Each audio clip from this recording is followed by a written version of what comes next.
Messieurs le Premier ministre.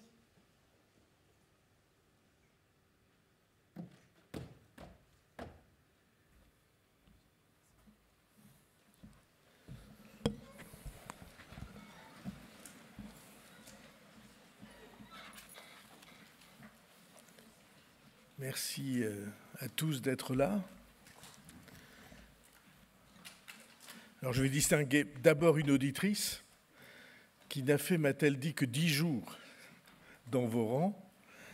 Et donc je salue Clara Chapaz, Madame la Ministre, Mesdames et Messieurs les parlementaires, Monsieur le Secrétaire général de la Défense et de la Sécurité nationale, cher Nicolas Roche, Monsieur le directeur de l'Institut des hautes études de la Défense nationale, général de Courrèges, Madame la présidente du conseil d'administration de l'IHEDN, Madame Sylvie Berman, Mesdames et Messieurs les officiers généraux, Mesdames et Messieurs, puisque c'est pour vous que nous sommes là, les auditeurs de l'IHEDN, et Mesdames et Messieurs. Vous savez bien quelle était la pensée du général de Gaulle. Il disait « Tous les grands hommes d'action furent des méditatifs ». C'est dans le fil de l'épée. Des méditatifs, vous l'avez été tout au long de cette 41e session nationale de l'Institut des hautes études de la Défense nationale. Vous avez pris le temps de vous former pendant 1 an et d'élaborer une réflexion collective sur les enjeux de défense nationale. Ce faisant, vous avez été formé pour conduire des actions décisives au service des intérêts stratégiques de notre pays, dans les divers domaines au sein desquels vous êtes engagés, dans les armées, au Parlement, dans vos fonctions d'élus locaux, dans l'administration publique, dans l'entreprise, dans les médias, dans le monde syndical ou associatif. Le qualificatif de national pour notre défense n'indique pas seulement que ce sont le territoire et la population française qui sont l'objet de notre attention. C'est beaucoup plus profond que cela. C'est parce que l'on considère que chacun des membres de notre nation, chacun des citoyens que nous sommes, a son rôle à jouer, peut et doit être acteur de notre défense. Vous savez bien que le concept de défense nationale est apparu à la suite du traumatisme de la défaite de 1870, du choc que cette défaite causa dans tous nos esprits et de la volonté d'impliquer dans les enjeux de défense tous ceux que la vie place en situation de responsabilité, à commencer par les responsables politiques. Les historiens se souviendront qu'à la suite de la défaite de 1870, les politiques formèrent, j'ouvre les guillemets, un gouvernement de défense nationale. Puis l'idée émergea peu à peu dans les esprits d'impliquer plus largement tous les responsables de la société civile autour avec les responsables militaires. Et c'est parce que la défense est nationale que l'IHEDN fut créée en 1936 pour former les membres de l'élite militaire aussi bien que les fonctionnaires civils, j'ouvre les guillemets à nouveau, non seulement à tous les problèmes de stratégie militaire, mais encore à tous ceux qui ont une répercussion sur la conduite de la guerre, politique, financier, suivez mon regard, économiques et sociaux. C'est le texte du décret de création de l'IHEDN qui place votre institution sous l'autorité du Premier ministre parce que la défense nationale est forcément interministérielle. Et c'est ainsi que je me trouve devant vous pour assumer cette fonction. Tout au long de cette année, vous avez étudié les ruptures stratégiques que doit affronter notre pays aujourd'hui.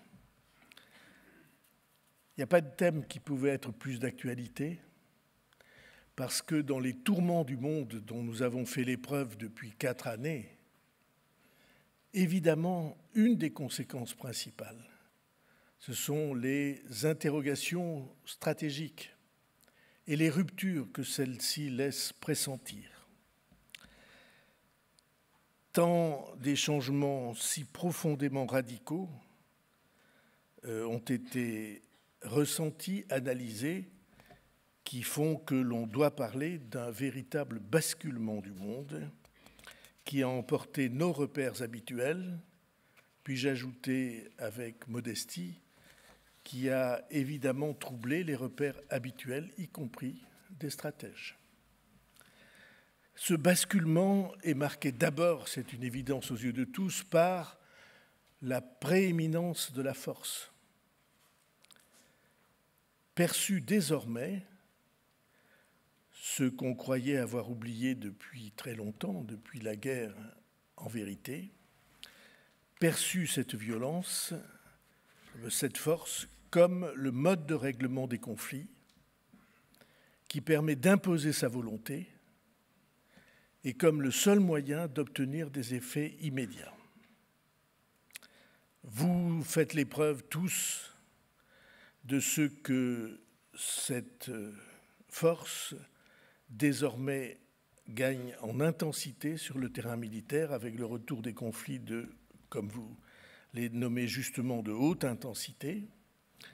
C'est le cas en Ukraine où la guerre d'agression russe, qui dure depuis 3 ans, a coûté la vie à tant de dizaines de milliers de victimes, et ukrainiennes en particulier. C'est le cas au Proche-Orient, où les combats à Gaza, déclenchés par les attaques terroristes du 7 octobre, se sont intensifiés depuis la rupture du cessez-le-feu, faisant des dizaines de milliers de victimes, dont une majorité de civils. C'est le cas au Proche-Orient, où l'escalade militaire entre Israël et l'Iran ajoute aux souffrances des populations civiles et à l'inquiétude du monde.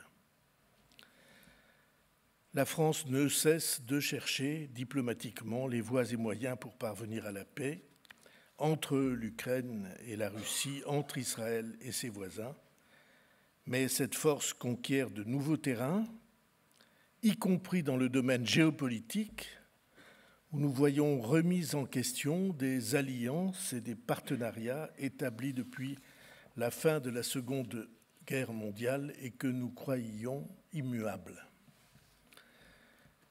Car l'élection du 47e président des États-Unis a conduit à la remise en cause, y compris d'une certaine idée de l'alliance, des démocraties et de notre Europe, avec des menaces directes portées contre des alliés, membres de l'OTAN, comme le Canada ou le Danemark.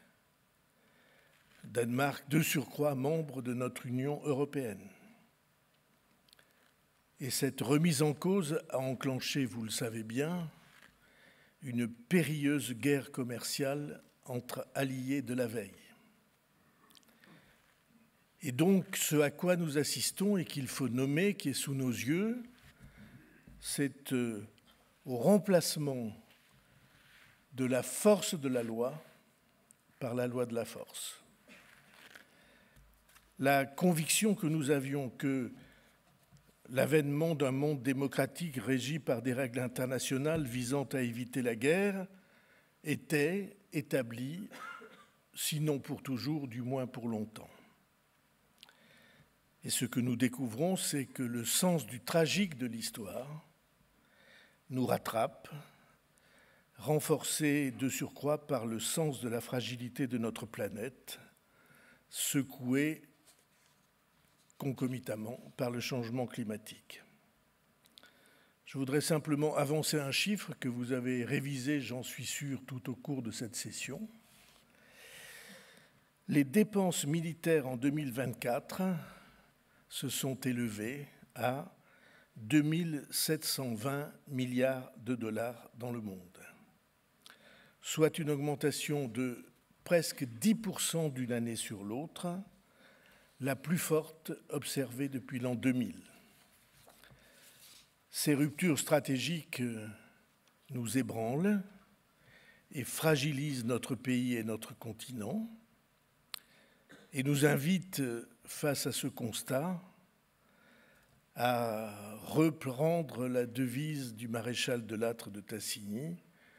En 3 mots, comme chacun d'entre vous le sait, la devise était « ne pas subir ».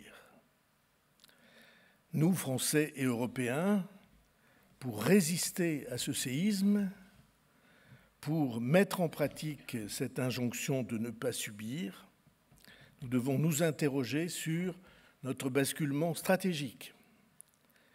Cette nouvelle conflictualité du monde nous oblige à penser et organiser autrement notre défense nationale dans ses aspects autant militaires que politiques ou économiques, ce qui va avoir évidemment des conséquences financières qui sont, pour le moins qu'on en puisse dire, non négligeables.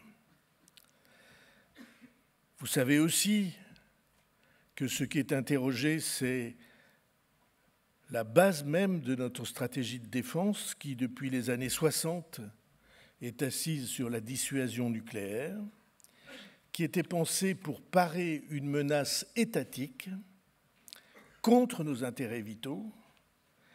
Et cette dissuasion était et demeure évidemment la base même de notre stratégie de défense, mais nous constatons tous les jours que cette dissuasion ne peut pas la résumer à elle seule.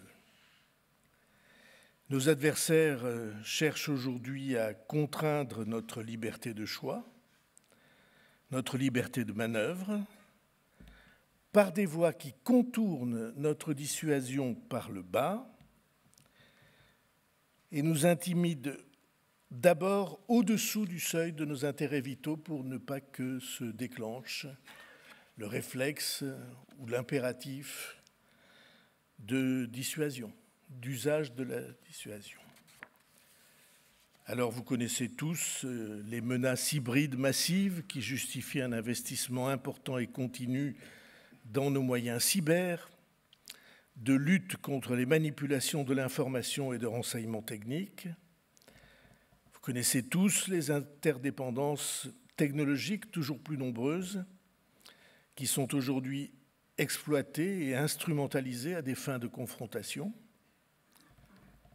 Vous savez tous que la révolution de l'intelligence artificielle devient entre les mains de nos compétiteurs un redoutable instrument de désinformation, de manipulation de l'opinion publique, afin de déstabilisation de nos institutions. Vous savez tous que la France en est une cible privilégiée, qui subit en permanence des attaques, et vos experts ont constaté que la France est, après l'Ukraine, le pays le plus visé en Europe par des tentatives de manipulation venant de l'étranger, notamment de Chine et de Russie. Nous devons nous donner les moyens d'affronter ces enjeux. C'est pourquoi, entre autres, la loi de programmation militaire 2024-2030 implique 5 milliards d'euros consacrés au renseignement. Et puis il y a d'autre part, après ces menaces en dessous du seuil, il y a des menaces conventionnelles de haut de spectre, telles qu'on peut les observer entre l'Iran et Israël ou en Ukraine, pilonnées par des missiles et des drones. Ce qui doit nous induire à réfléchir à la bonne articulation entre nos moyens conventionnels, militaires, nucléaires, et ce qu'on appelle l'épaulement. Ce qui signifie que la question, par exemple, des défenses antimissiles et antiaériennes, ainsi que la diversité de nos moyens de frappe conventionnels dans la profondeur, redevient centrale. Et ces deux menaces nous obligent à conduire un double travail de conception et surtout de production, avec un équilibre qui n'est pas aisé à définir, un équilibre à trouver entre la masse d'un côté et la nouveauté de la technologie de l'autre. Les ruptures technologiques, nous savons tous que nous ne devons pas les saisir, que nous ne devons pas les subir. À nous de les provoquer et donc à nous d'innover. Notre excellence scientifique et technologique doit être encouragée et mobilisée à cet égard. Tous ici, vous savez que les vainqueurs de demain seront les innovateurs d'aujourd'hui. La France peut se féliciter de disposer d'équipements d'une grande qualité, parmi lesquels, pour ne citer que lui, le canon César, qui figure parmi les meilleurs canons au monde, ou bien sûr le Rafale, qui est un succès technologique, sera exporté à plus de 300 exemplaires d'ici 2035 dans désormais 8 pays. L'Indonésie vient encore d'annoncer son intention d'acquérir 18 Rafales supplémentaires. Mais le monde change vite et la révolution de l'intelligence artificielle conduit à des bouleversements que nous devons maîtriser. Nous savons que nos compétiteurs ne nous attendront pas. Vous avez tous été frappés, comme je l'ai été, par les percées stratégiques, technologiques et tactiques dont l'Ukraine a manifesté la preuve face à la puissance de l'armée russe. C'est pourquoi, dans la revue nationale stratégique en cours de finalisation, un objectif supplémentaire a été ajouté, la supériorité scientifique et technologique au service de la souveraineté française et de l'autonomie stratégique européenne. Nous devons être capables de concevoir, mais l'enjeu, et il n'est pas facile à atteindre, est aussi de produire, et de produire dans des quantités suffisantes, afin d'affronter des conflits de haute intensité. Et c'est pourquoi la question de la montée en cadence des entreprises françaises de défense est devenue ces derniers mois une préoccupation des pouvoirs publics, à juste titre. Nous avons constaté qu'heureusement certains avaient multiplié par 4 leur production, mais nous savons tous qu'il nous faut encore progresser. Pour ne pas subir, nous devons donc être solides, et pour être solides, nous devons être solidaires, ce qui signifie qu'il nous faut agir de concert, les marins diraient peut-être de conserve, avec nos voisins européens et partenaires. Si nous voulons assurer notre autonomie stratégique en ne reposant plus sur notre allié américain ou en étant le plus libre possible à l'égard de cette alliance parfois incertaine, nous devons nous donner les moyens d'agir. La France s'est engagée dans cet effort, comme en témoigne le doublement du budget de la défense nationale en 2 quinquennats, mais nous savons que l'Allemagne, traditionnellement prudente en matière de dépenses militaires, a décidé de suivre le même chemin.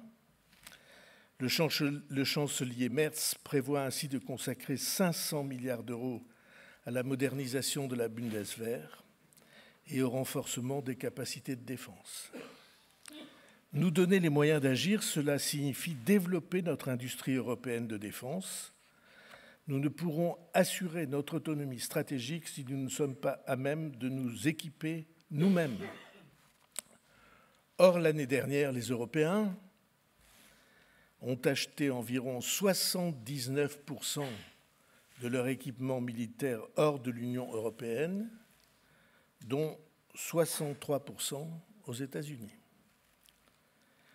Ces logiques d'approvisionnement, si nous sommes sérieux, si nous sommes volontaires, si nous savons où nous devons aller, ces logiques d'approvisionnement doivent être renversées. Nous avons, nous Français, heureusement, un atout immense. C'est notre base industrielle et technologique de défense. Il suffit d'énumérer les entreprises qui en forment le socle, qui en sont les fleurons, Airbus, Dassault, Naval Group, Thales, Safran et MBDA, tout ont reconnu mondialement pour leur expertise et leur capacité à innover, et dont je salue dans l'auditoire les nombreux représentants. Autour de ces grands groupes d'envergure européenne et mondiale s'organise un vaste réseau de 4 500 petites et moyennes entreprises.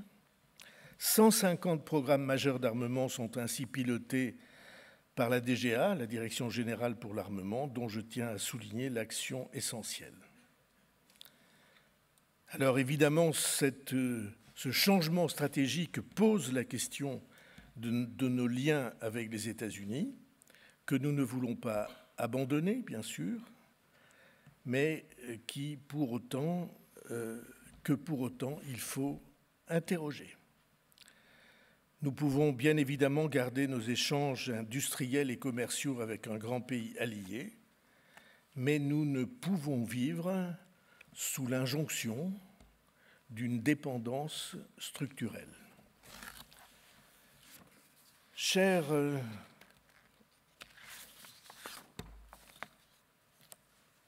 auditrices et chers auditeurs, si les alliances traditionnelles demeurent fondamentales, la diversification de nos partenariats est désormais tout aussi cruciale.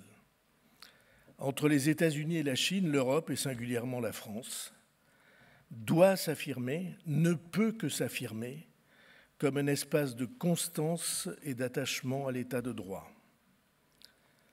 C'est une des forces de la France que d'avoir toujours su tirer parti de sa position unique au sein de la communauté internationale.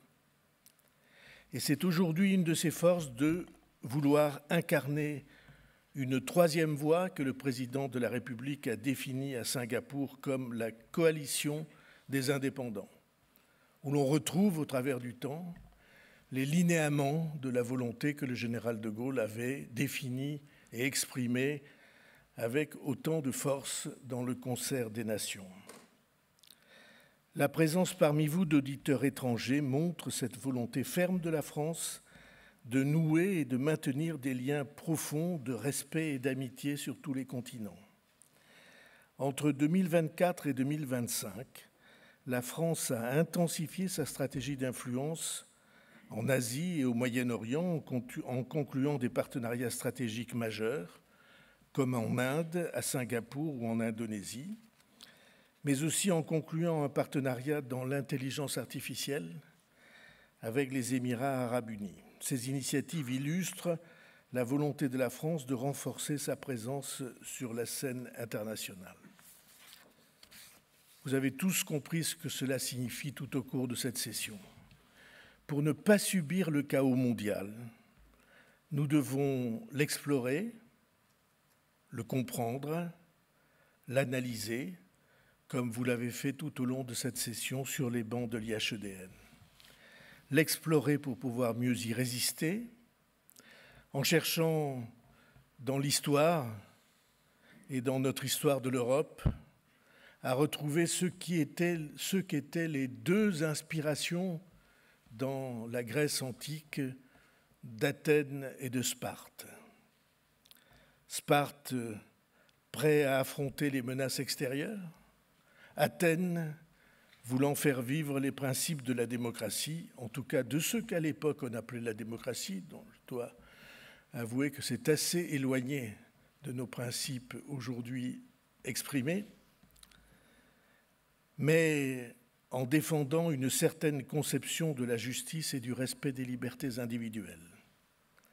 Ma conviction, la conviction du gouvernement, et celle qu'exprime le président de la République, c'est que nous avons les forces pour y arriver, partout sur notre territoire et dans nos outre-mer.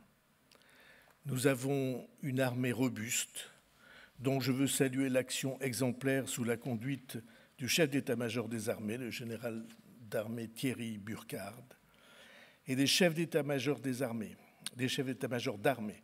Je veux profiter de la solennité de cet instant pour que nous partagions une pensée pour ceux des nôtres qui ont été blessés dans l'accomplissement de la mission et aussi pour ceux qui ont laissé leur vie pour que vive la France, qui sont partis en service pour leurs familles et pour leurs frères d'armes. Nous avons des forces de sécurité et de sécurité civile qui assurent la protection de notre population partout sur le territoire, avec un engagement et un courage admirables. Nous avons des structures de coordination efficaces, telles le Secrétariat général de la Défense et de la Sécurité nationale, dont je salue celui qui vient d'en prendre la tête, Nicolas Roche. Secrétariat qui joue un rôle central dans la planification stratégique, la gestion des crises ou encore la protection des infrastructures critiques de notre pays. Nous avons les industriels, les chercheurs, les entrepreneurs. J'espère qu'on peut ajouter à cette liste les responsables politiques, toujours plus nombreux d'année en année à vouloir se former aux enjeux de défense nationale. Je note que depuis 4 années, les candidatures à l'IHEDN ont connu une hausse de plus de 50%, ce qui est une traduction indubitable de ce que l'attention du pays s'est tournée vers les sujets qui sont ici traités. À nous, à vous, de bâtir ensemble une nation solide, et je l'indiquais, solidaire. Votre mission ne fait que commencer.